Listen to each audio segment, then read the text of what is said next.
ден и од мене, ова е почетокот на најновото издание на емисијата за практично родителство 0+ месеци на телевизија Телма. Каква треба да биде текстурата на храната во периодот кога се воведува дохрана кај бебето? Дали се препорачуваат блендирани кашички или пак на бебето уште во 6-тиот месец треба да му се даваат парчиња храна? Нова тема денеска зборуваме со доктор Александар Сајковски, специјалист по педиатрија од Аџибадем Систина. Добре ни дојдовте. Добро ве најдов, фала ви на поканата и поздрав до сите ваши гледачи. Дохраната се воведува постепено, некаде помеѓу 4-тиот и 6-тиот месец, има најразлични препораки, веќе досега сме зборувале на оваа тема. Сепак зависи и од индивидуалниот развој на детето, што подразбира тој индивидуален развој и како родителите да знаат дека нивното дете е подготвено за преминот млечна кон немлечна исхрана, односно за комплементарна храна. Значи, знаете како, препораките се релативно стандардизирани, меѓутоа тумачењето малку на препораките не е баш адекватно. Значи, апсолутно став е дека дохраната кај децата почнува во период меѓу 4-ти и 6-ти месец. Тоа зависи напредувањето во тежина, висина, или генерално општиот развој на бебето во првите 4, односно 6 месеци, каде што во првите 4 до 6 месеци апсолутно доминира природниот начин на исхрана, односно доењето.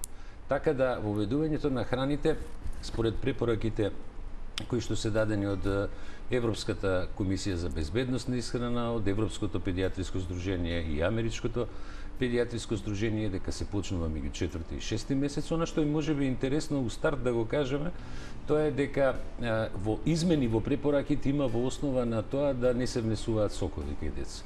Значи, по првата година да не се даваат сокови на децата. Значи, тоа е една од големите измени последниве години што е настаната, во смисол дека кога вие правите сок, односно кога зимате сок, не се внесува доволна количина на оние растителни влакна, па да речеме од самата пулпа, например, таму се големите концентрации на биофлавоноиди и на други значајни хранливи компоненти, многу дел од витамините.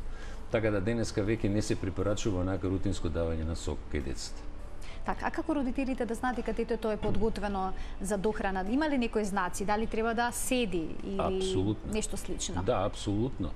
Значи, во тој интервал, 4-6 месец, веќе доаѓа моментот кога бебето седнува. Меѓутоа, морам да им напоменам на сите родители, и добро е да знаат сите, дека златното правило во педиатријата е дека од моментот на раѓање до крајот на првата година, бебето мора, здраво бебе зборам, нели, да се прати растот и развојот, мора да биде прегледано од својот педијатар 12 пати во годината. Значи, од крајот на првиот месец до крајот на првата година, еднаш месечно треба да биде прегледано од педијатарот.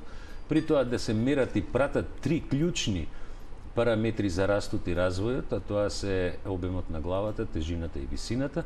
И према таа комуникација со својот матичен педијатар, тогаш може да добијат комплетен увид и информација за растот на бебето и моментот кога треба да се почне со дохрана и евентуално со овие нови техники на хранење што сега се прокламираат во западниот свет. Што доколку се почне прерано со дохрана, конкретно нашите мајки почнувале со дохрана некаде кај 3-тиот месец. Постојат ли некакви ризици, бидејќи се уште нема доволно плунка бебето за да ја свари храната, недостасуваат и одредени дигестивни ензими? Да, апсолутно. Знаете како, некој може да каже дека во техниката на хранење кај децата постојат одредени моди во одредени периоди. Вистина е дека во 80-тите години од минатиот век воведувањето на дохраната беше порано и беше богами со доста појаки храни уште од 3-тиот месец и 4-тиот месец. Меѓутоа, мора да им се објасни на луѓето дека не е тоа класично мода, дека морало тогаш така да биде, меѓутоа проблемот беше во периодот на 70-тите и 80-тите години што процентот на доени деца беше многу мал. Значи, со воведувањето на вештачките млека во 60-тите години и 70-тите години, еден огромен број на семејства го скратија или го смалија доењето. И затоа имаше еден период, тренд кој што дури беше препорачан и од највисоките... Смета дека бебињата побрзо напредуваат на таков начин, со вештачко млеко. Да, со вештачко млеко, така. Меѓутоа, од 80-тите години навака, постои 90-тите исто така, еден голем тренд, да речам една кампања голема, да се врати назад доењето во оној обем и во оној опсек кој што треба да го има. Значи да сите деца се дојат во првите 6 месеци обавезно. Тоа впрочем е и проект кој што го туркаше Светска здравствена организација целосно за да се намалат шансите за разноразни болести кај децата, и од друга страна заради незрелоста на цревниот систем, на гастроинтестиналниот систем, сепак не може на децата во првите 4 месеци да им се дава дополнителна храна. Значи, они зреат меѓу 4 и 6 месеци. Морам да ви кажам, тука има релативно индивидуален пристап, не можеме да ги идентифицираме сите деца еднакво, затоа што сепак секој дете има своја генетика, има своја генетска структура, растот е малку различит и треба да се прилагоди начинот на исхрана, односно дохрана евентуална која ќе се внесе према растот на самото дете. Во случај да имаме дете кое што брзо динамички расте во висина и во тежина и иде на горните граници према скалите ние што ги имаме, веќе значи во 5 месец треба, 4, 5, 6 месец треба да се почне со дохрана, односно со воведување на кашички, односно на зеленчукови и овошни кашички. Што доколку пред од 7 месец, односно после 6-тиот месец мајката првпат му понуди на бебето, може ли анемично да биде? Па знаете како, тоа пак зависи малку од динамиката на растот од една страна. Од друга страна, знаете како, апсолутно дека треба детето да е доено треба, меѓутоа има една дефиниција многу јасна и многу гласна, например еден од најизвиканите компоненти во исхраната кај децата, глутенот, например. Јасен став е на ниво на Европската унија дека глутен не смее да се даде пред 4-ти месец, значи не смее да се даде, меѓутоа не и после 7-ми месец. Значи во период меѓу 4-ти и 7-ми месец детето треба да се запознае со глутенската храна, значи не да биде доминантно на глутенска исхрана, меѓутоа во принцип треба да биде запознаено со таа компонента на храните. Знаете, денеска е релативно тешко да се убедиме во зависност од тоа што како извор на информација читате. Многу информации, многу различни препораки. Многу има различни. И родителите се комплетно збунети, навистина веќе не знаат што да следат. Па, знаете како, тоа е вистина, кога читате, јас неколку пати, ја мислам дека и во вашата емисија сум го кажал, има една преубава реченица, Максим Горки кажано, внимавајте кога читате книги за медицина, може да умрете од печатна грешка. Така и ова, значи интернет знаењето, односно информацијата која што е пласирана, многу е битно од кого е пласирана. Значи, јас стварно ги молам родителите да кога читаат особено за исхраната и за други состојби, да бидат усредосредени на изворот на информации, да е валиден извор на информации. Значи, тоа е клучно во се. Денеска имате многу медицински сајтови на кои што можете да добиете комплетна информација, ама вистинска медицинска информација. Ова, например, чисто сега мала дигресија во однос на исхраната, само како информација да ви кажам дека, например, во 2015 година 163.000 деца имаат умрено од морбили во светот, а тоа е огромна бројка, а од друга, тоа е информација која е официјална медицинска информација и официјалните медицински сајтови, се ова е мала дигресија во однос на исхраната, ама е многу битно заради изворот, а изворите официјални, медицински официјални извори кажуваат дека самата вакцина не прави никакви штетни ефекти. Сега, а од друга страна добивате информации за многу други работи. Така и со исхраната. Значи, секаде можете да прочитате некои своји убедувања, некои своји размислувања, меѓутоа тоа е најдобро ако е базирано на знаењето кое што го носат педиатрите од светот. Не мора да е само од Македонија, може да е од цел свет, нели нормално тоа е достапно за сите. Има медицински сајтови кои што, например, тачно ќе ви кажат што треба на своето дете да му дадете, од која возраст, иако и тоа е релативно индивидуално. Знаете, кога сме кај дохраната, еве да ви кажам многу дека зависи од кој поднебје е многу зависи, така? да. Например, вие ќе најдете информација дека грашокот се внесува од 7-8 месец кај децата, од 8 месец, меѓутоа имате кашички кои што се произведени и се даваат од 5 месец. Точно е дека постојат производители на грашок, специјално произведени кашички за бебиња, ама тие се така направени, така селектирани, така стокмени да може да се дадат на деца од 5 месец. Значи не секоја храна секогаш се дава, а меѓутоа и начинот на исхрана е многу, начинот на спремање е многу битен. Во овој дел од емисијата ќе ги отвориме телефонските линии, доколку родителите или бабите, дедовците имаат некој прашање поврзано со денешната тема, може да се јават на 3076-677. Денешен гостин во студиото е доктор Александар Сајковски, специјалист по педијатрија од Аџибаден, Систина. Сега доаѓаме до она што всушност е денешната тема и еден тренд во светот. Дали да се дава на бебето блендирана храна или пак парченца храна уште од 6-тиот месец. Baby led weaning е еден тренд кој што во западните земји е многу препорачан пред се од педијатрите, но кај нас некако родителите го примаат со резерва.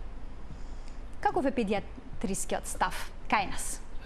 Да, значи, ова е тема која, морам да се насмеам затоа што ова е тема која што прави револуција кај нас. Значи, објективно, многу е тешко да се прифати како систем на исхрана. Во моментов имаме снимка од дете на 6 месеци кое што прв пат пробува авокадо и тоа цело парче авокадо му се дава во раце.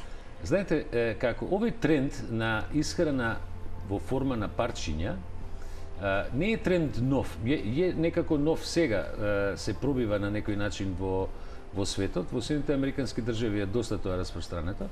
Меѓутоа, тоа генерално земено не е толку нов. Значи, земите во предвид дека пред 100-200 години човечанството немало блендери. Значи, и советите на нашите баби се всушност дај му корка леп на бебето. Да, можем и тоа да го кажем. Знаете, во минатото човекот во својот живот во минатото, кога ја немало оваа технолошка подршка што ја имаме, начинот на исхрана отприлике бил нешто што ова денеска се прокламира во однос на давање на одредени парченца на децата. Значи, давање е овака како што е на филмот на едно авокадо, како што гледате на филмот, во основа се дава дали ќе биде тоа банана, дали тоа ќе биде варен морков, дали ќе биде варен компир. Принципот е да му се даде на детето седнато во столче, можда и најдобро седнато со, ако има свое постаро братче или сестриче, или заедно со семејството, без вилјучка, без лажичка, без ништо да му се даде... Без помош од родителите. Без помош од родителите да му се даде само да ја конзумира храната како што сметате ке треба да ја конзумира. Немојте да мислите дека они немаат осет колку треба да голтнат, односно колку треба да стават во уста. Знаете, често кај нас ни се случува да кога им даваме кашичка на децата, значи нашето поимање на полнење на кашичката како родители, без оглед дали е мајка или татко, не се идентични со и поимањата и потребите кои што ги има детето. Оно знае колку му треба, впрочем, замислите колку оно повлекува нагло, например, кога цица од мајката, оно повлекува од млекото и влече онолку силно колку што него му треба, колку што може да влезе млеко во устичката и да го голтне. Така да, основниот тренд на овој предлог на исхрана од 6 месец натака е во основа на тој елемент. И она што е предност на овој начин на исхрана е тоа што децата повеќе прифаќаат повеќе вкусови. Значи, ако му дадете да јаде што јаде и неговото братче или сестриче, оно ќе го гледа и полесно ќе ги приемчи сите вкусови отколку што ако ние вештачки мислам му даваме само по нашто. Кога гледаме нешто вакво на снимка, веднаш се јавува оној страв кај родителите што доколку детето се засркне, дали постои опасност доколку поголемо парче од храна пројде во знаете како во грлото на бебето. Поголема опасност е, многу поголема опасност е ако вие вашето дете го храните цело време со комплетно блендирана, скоро полутечна храна и го задржите на таква исхрана и над година дена, после враќањето на храна која што содржи парченца е веќе многу деликатно, многу тешко и многу комплицирано. Так, извино што ве прекинувам, имаме видео тука кое што може да го инсертира овој дел од разговорот. Може да го пуштиме. Меѓутоа, она што е клучно, што веројатно сите ќе се сложиме, дека оваков приод на хранење на дете кај нас ќе биде малку деликатно заради стравот што го имаат родителите да не се загрцне, односно да не се задуши детето. Тоа, значи, реално скоро и да не постои таква шанса да се задуши, затоа што онаа количина на... Еве имаме во моментот видео. Значи, баш во тој момент, ако внесе малце поголемо парче, ќе го искашла, односно рефлексот за искашлување е многу силен и многу як и фактички ќе го исфрли парченцето, а ќе го доджвака и после ќе го голта.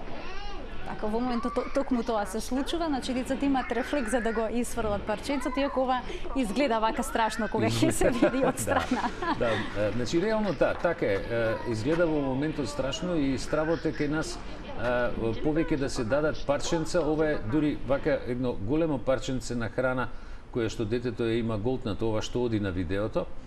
Меѓутоа, ако земете во предвид дека кој ќе му ставите да почне ве гледате како малите деца во 6 месец, 7 месец се уште фаќа со целата рака. Се уште ги нема оние крајни фини покрети на прстите за да јаде со прсти. Они јадат со цела рака. Они ја земаат храната во рака, ја дробат малце во раката, ја буткаат уста и така таа се расситнува, се распарчува. Имаме двајца гледачи на линија, да ги слушнеме со нивните прашања. Добар ден. Добар ден, повелете. Добар ден, дали се слушаме? Мислам дека имаме проблем со првиот гледач, ајде да го вклучиме другиот. Ало, добар ден. Добар ден, во програма сте, повелете. Вака се јавувам, поздрав прво докторот. Се јавувам во врска со дохрана. Имам 5-месечно бебе, која што сега почна со тргување на вкусови првично. Сега проблемот кај нас беше што во неколку наврати имаше као траги крв свежа во столицата. Имаше анална фисура, јас сум со диета на млеко, не внесам млечни производи. И прашањето ми беше дали во текот на исхраната смие да внесува пирешко, таму кога ќе почне 6-7 месец. Така. И кога би можела да пробам да се вратам на млечни производи. Така. Мајката, значи, во моментот не прима млечни производи. Ви благодарам што се вклучивте во програма. Значи, крв во столицата од анална фисура, тоа е многу често кај бебињата. Значи, тоа е една пукнатина, една рагада, нели, која што се јавува на анусот заради многу чести столици или многу тврди столици. И тоа е нешто што не треба да ги, мислам, не е страшно, не треба да ги загрижува родителите, тоа ќе помине. Тоа е често се случува, сакам да кажам, кај бебињата, кога е анална фисура. Ако е крвта темна по боја, тоа значи потекнува негде од цревото, тогаш обавезно треба да се види, да се испита од каде е тоа потекло на таа столица. Инаку на 5-месечно дете веќе треба да се почне со дохрана, особено ако детето напредува. Добро, мислам дека така и рече гледачката, дека треба да се дохранува. Сега, кога спомна гледачката за месото, тоа е веројатно едно од вака интересните теми кои што треба да ги кажеме, дека фактички еден од основните компоненти во исхраната кај бебињата и кај децата воопшто е внесот на протеините. Протеините кои што ги внесуваат децата, ние не ги калкулираме во енергетскиот внес, во вкупниот енергетски внес, затоа што протеините се потребни за раст и развој на бебето. Така да тие се дел кој што се користи за развој на детето во неговата тежина, висина, во развојот на органите. Единствен валиден извор на протеини, најдобар извор на протеини се месото, односно месото како извор на протеини. Јас често пати сме зборувале дека на детето не треба да се стави на вегетаријанска, уште помалце на вегански начин на исхрана, дека изборот за тоа дали детето ќе биде вегетаријалец или веган ќе биде негов кога ќе направи 18 години, кога на 18 години 00 денови ќе заврши растот на коскениот систем и уопште на телото, понатаму е негов избор дали ќе биде вегетаријанец или веган. Вегетаријанството е избор личен и тоа треба да биде личен на човекот, а не јас како родител да го наметнувам на моето дете, нели? Бидејќи целата медицина кажува дека месото е еден од клучните фактори во исхраната кај децата за протеините. Но она што е исто друго многу важно, што морам да ви кажам, дека вкупниот внес на масти е битно зголемен во однос на претходните наши сознанија, не заради тоа дека се нешто драматично сменети сознанијата, него дека се сменети сознанијата во однос на тоа кои масти треба да се внесуваат кај децата. Значи и до 40% од вкупниот енергетски внес во еден ден треба да се по потекло од масти и тоа особено е битно да се од така наречените добри масти како што се омега-3 масните киселини. Така, имаме уште многу прашања на вистина прекратко време. Сосема на крај, која е вашата препорака, дали родителите да почнат со блендирана храна или пак со парченца храна? Во случај да детето е, значи веќе 6-7 месец добро развиено, да има добра тежина, да е добар растот, можат слободно да пробаат да почнат со парченца храна.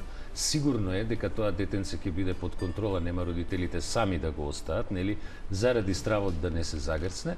Меѓутоа, треба да му дадат доволно избор на детето, само да избере вкусови, а поголемиот избор на вкусови ќе му биде ако јаде заедно со родителите и со братче или сестриче. А доколку се одлучат за блендирана храна, до кога да ја дават, бидејќи потоа се случува децата да не сакат или да не знаат да џвакаат? Значи 8 месец најкасно треба да се почне со парченца, ситни парченца. 8 месец. Значи прашањето меѓу 6 и 8 месец е само ако е блендирана. Значи ако почнеме со блендирана, веќе 8 месец треба да се почне со ситни парченца. Доктор Сајковски, ви благодарам што бевте дел од 0N+, на вистина интересна тема и многу корисни совети кога станува збор за дохраната на децата. Тука го заокружуваме денешното издание. Ви благодарам што не следевте со внимание. Се гледаме секој работен ден во рамки на утринската неделна. Пријатно.